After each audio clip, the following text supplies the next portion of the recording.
आप सबों को जोहार। तो आप लोग कैसे हैं? आशा करते हैं कि आप लोग अपने अपने घरों में सुरक्षित होंगे, अच्छी रीति से पढ़ाई कर रहे होंगे, है ना, और अपना ध्यान दे रहे होंगे।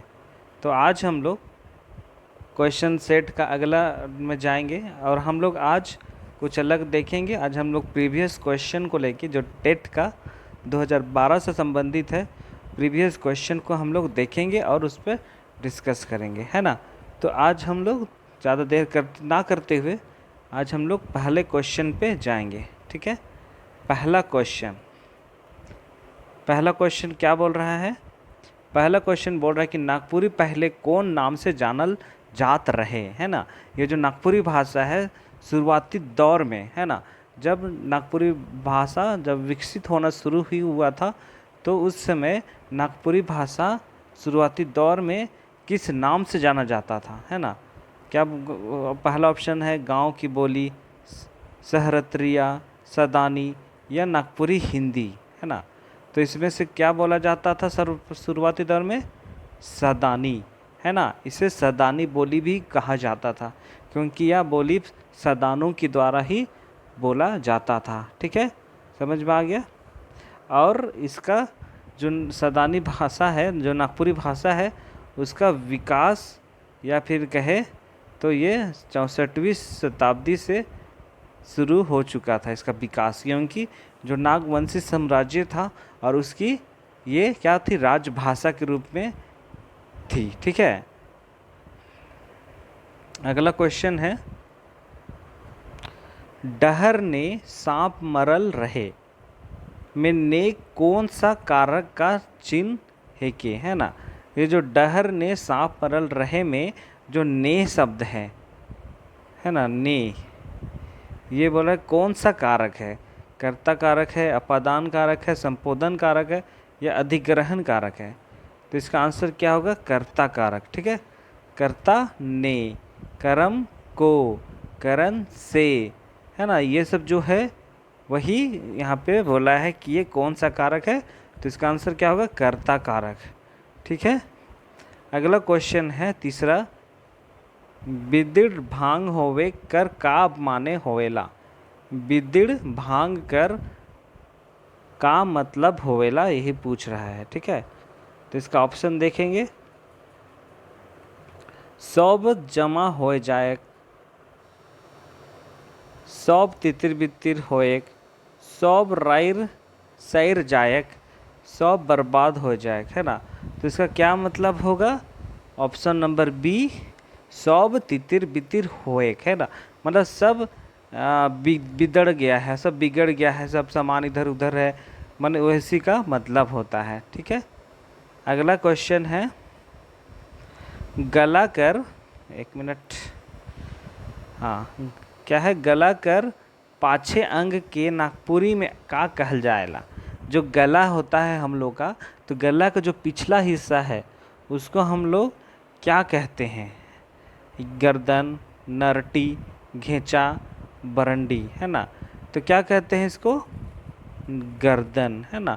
जो गला के पीछे वाला हिस्सा जो होता है, गला के पीछे वाला जो अंग होता है, उसको हम लोग नागपुरी में गर्दन कहते हैं, है ना, ठीक है।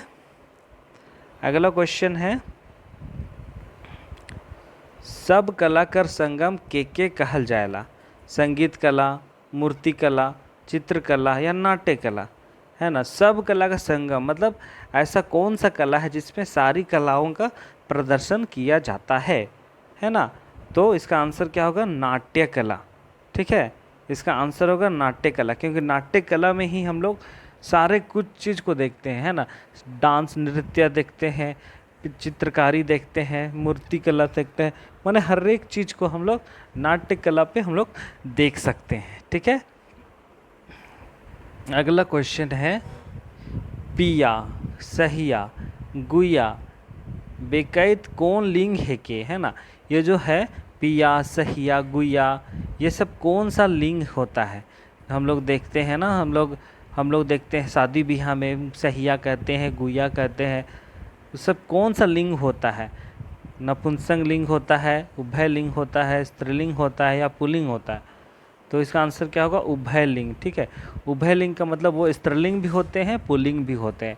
माने पुरुष जाति को भी हम लोग शादी ब्याह में, जैसे जो लड़के पार्टी हैं तो उसके जो लड़की पार्टी की तरफ से जो भी बहनें होंगी या फिर वो सब, वो लोग गुया सहिया ऐसा कहते हैं, और लड़की पार्टी वाले लोग लड़के पार्टी वाला पार्टी के लोगों को इस शब्द का इस्तेमाल करके पुकारा जाता है। ठीक है, और ये सब दोनों लिंग के लिए होता है। अगला क्वेश्चन है डमकच। ये क्या है, डमकच एक नृत्य से संबंधित है। ठीक है, डमकच कौन घरे गीत नाच है के, है ना, ये नृत्य और गीत से संबंधित है। जो डमकच, ये झारखंड की एक संस्कृति होती है नृत्य कला की, जिसमें क्या चीज़ में इसका प्रयोग किया जाता है, पूछ रहा है क्वेश्चन में। बियाह शादी, करम, जितिया या सोहराई में इसका प्रयोग किया जाता है। किस चीज़ में किया जाता है डमकच नृत्य का, बियाह शादी में, है ना, माने शादियों में इसका ज़्यादा नृत्य के रूप में इसका प्रयोग किया जाता है। जैसे साधना क्या बोलेंगे, दुल्हन वाले लोग दूल्हे वर्ग के स्वागत के लिए इसका प्रयोग करते हैं नृत्य के लिए, या फिर दूल्हे वर्ग वाले लोग जब दुल्हन वाले लोग आते हैं तो उसका स्वागत के लिए इस सारे नृत्यों का प्रयोग करते हैं। ठीक है, अगला क्वेश्चन है फगुआ पुछारी गीत कर तुलना केकर से करल जा सकेला, है ना। फगुआ पुछारी करके एक गीत होता है, इसका तुलना और कौन से गीत कला पे इसका हम लोग तुलना कर सकते हैं, कजरी पे, जात्रा पे, कवाली पे या टुसु पे, है ना।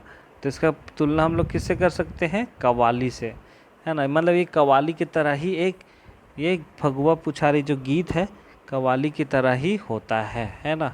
ठीक है, अगला क्वेश्चन है क्वेश्चन नंबर 9 कि नागपुरी भक्ति काव्य में केकर भक्ति मूरुख हो है ना।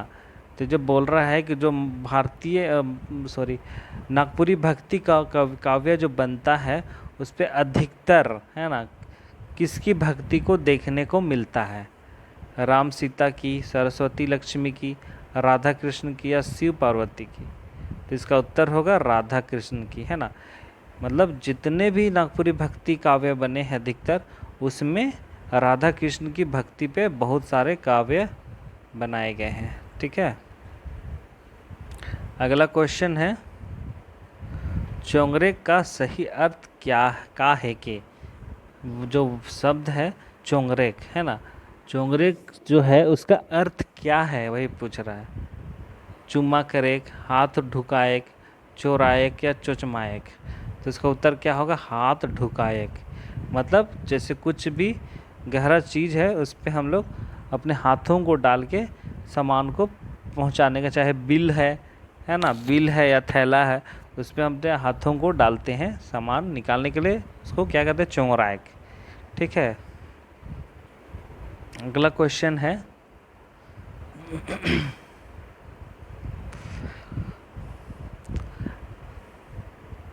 आँख फूटल सहाय मुदा अंजन निसहाय, है ना।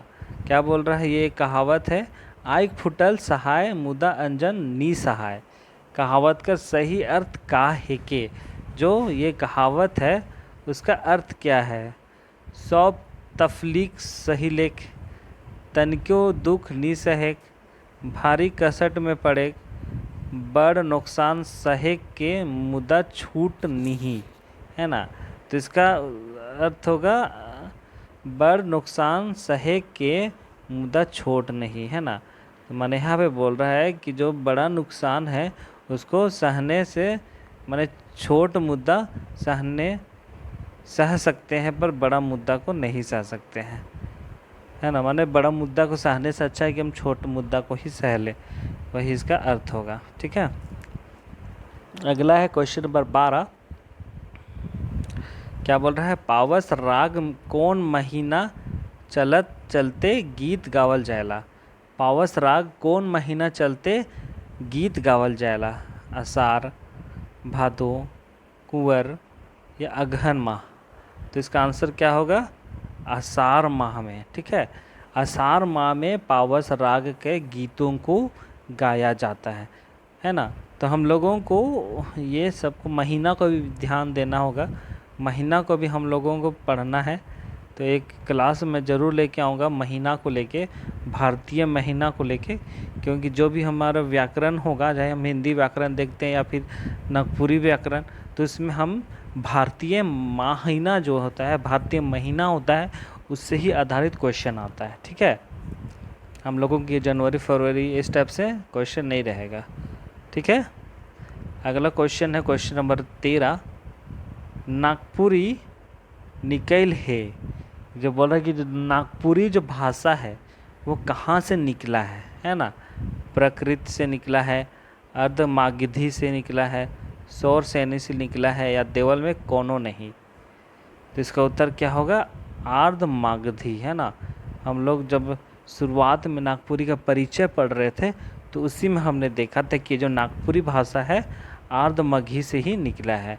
और इसी से हम लोग क्या क्या देखते हैं, बंगला भी निकला है ना, बंगला निकला है, उड़िया निकला है,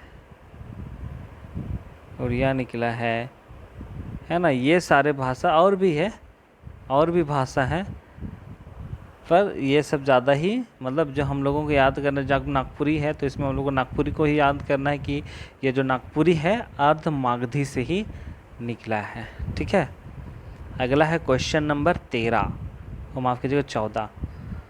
क्या बोल रहा है, जे संज्ञा चाहे सर्वनाम कर विशेषता के बताए ला उके का कहल जाएला, है ना।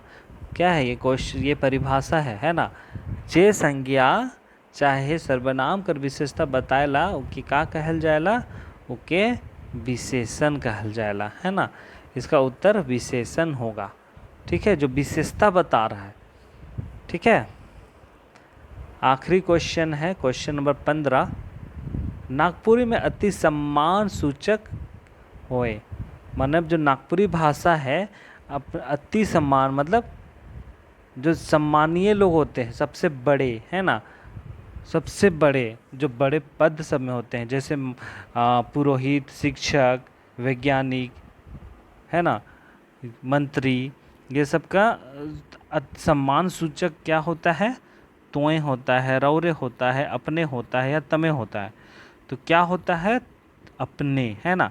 जितने भी अति सम्मान लोग हैं, चाहे शिक्षक हो, है ना, शिक्षक हो, मंत्री हो, है ना, बहुत सारे जो भी लोग होते हैं उन लोगों का इस्तेमाल रौरे का इस्तेमाल करते हैं इससे पहले। ठीक है, और जितने भी सामान्य लोग होते हैं, बड़े लोग, क्या बोले, आम इंसान होते हैं लेकिन वो हमसे बड़े होते हैं, तो उसके लिए हम लोग रौरे का प्रयोग करते हैं। ठीक है, जैसे माता पिता के लिए, माँ बाप के लिए, है ना, बड़े भाइयों के लिए, या फिर छोटों के